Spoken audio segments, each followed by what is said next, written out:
Bom dia, meus irmãos. Eu quero falar nesse dia para vocês sobre provisão.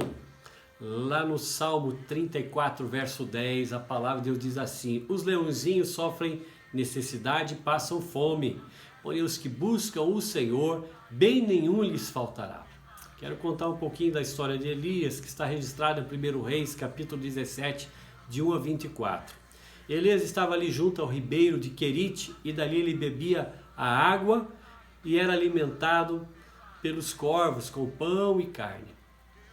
O interessante é que Deus ordenou aqueles corvos que o alimentassem, e eles fizeram isso durante todo aquele tempo que havia água naquele ribeiro, mas o ribeiro secou, até porque Elias tinha profetizado que não choveria por 3 anos sobre a terra, e aquela seca também atingiu aquele ribeiro.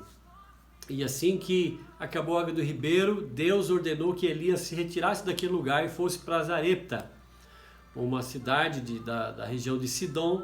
E ele então foi para lá e Deus falou: olha, eu vou ordenar que uma viúva te sustente. Bom, Deus tem seus mistérios, né? Talvez nós escolheríamos uma pessoa rica, uma pessoa mais abastada para sustentar, né, a pessoa que precisasse do sustento, mas Deus escolheu uma viúva. E quando Elias chega naquela cidade de Zarepta, à porta da cidade, a viúva estava ali, fazendo o quê?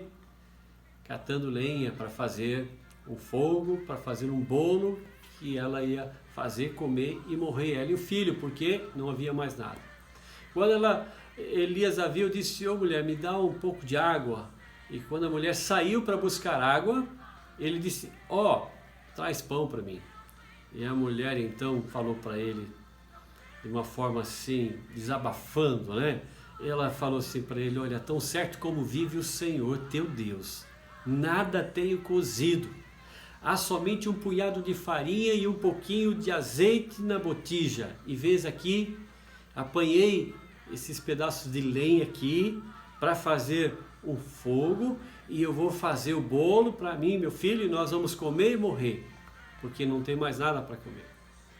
E a Elias falou para ela: não, faz primeiro para mim, porque segundo a minha palavra, não vai faltar farinha na panela, nem azeite na botija, enquanto não chover sobre a terra.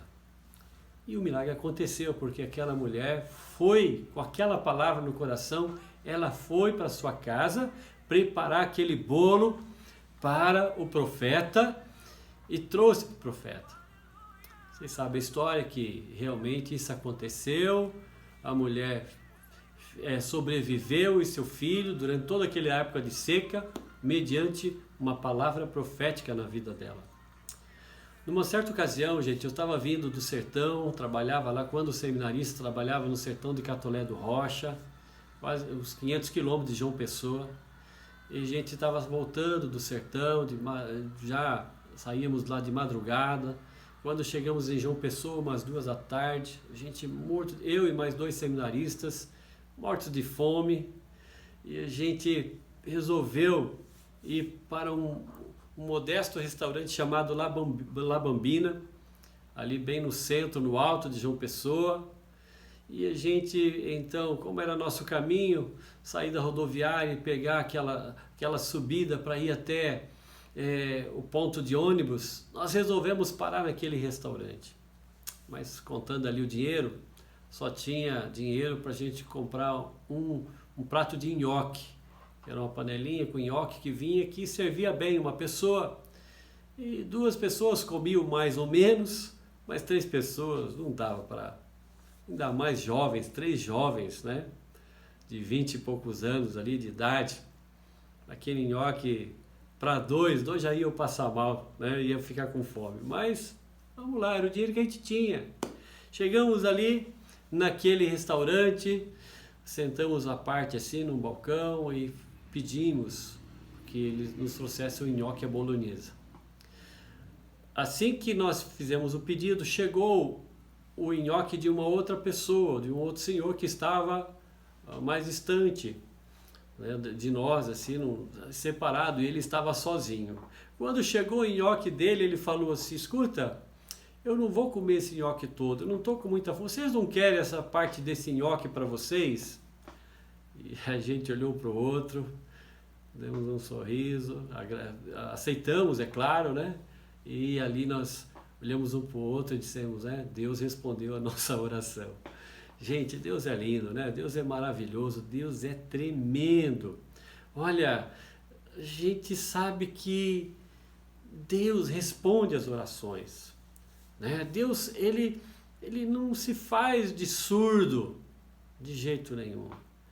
Ele ouve as nossas orações. Ele é Jeová Jireh, o Deus da provisão, né? É aquele que cuida dos seus, aquele que cuida de mim, cuida de você. Nessa época de crise que estamos vivendo aí, talvez você esteja preocupado com a situação, mas olha, Deus está no controle, Ele continua sendo Deus, Ele continua sendo Jeová Jireh, o Deus da provisão. Então, Ele não vai deixar um filho dele passando necessidade, Ele não vai deixar um filho dele passando fome. Então creia que Deus, Ele é o sustentador de todas as coisas, Ele é Jeová Jireh e Ele está cuidando de você. Mas é importante a gente clamar, é importante a gente abrir o coração para Deus, porque quando nós clamamos a Deus, Ele vem em nosso socorro. Amém? E essa questão da provisão de Deus é fantástica na nossa vida. Só quem passa pelas dificuldades é que vai ter experiências assim, tá certo? E para encerrar, eu quero deixar uma frase com vocês, para vocês meditarem e refletirem nesse dia. Viver pela fé é um desafio que agrada a Deus. Tenha fé em Deus. Vá em frente, creia. Amém? Deus é contigo. Em nome de Jesus, que Deus te abençoe. Amém.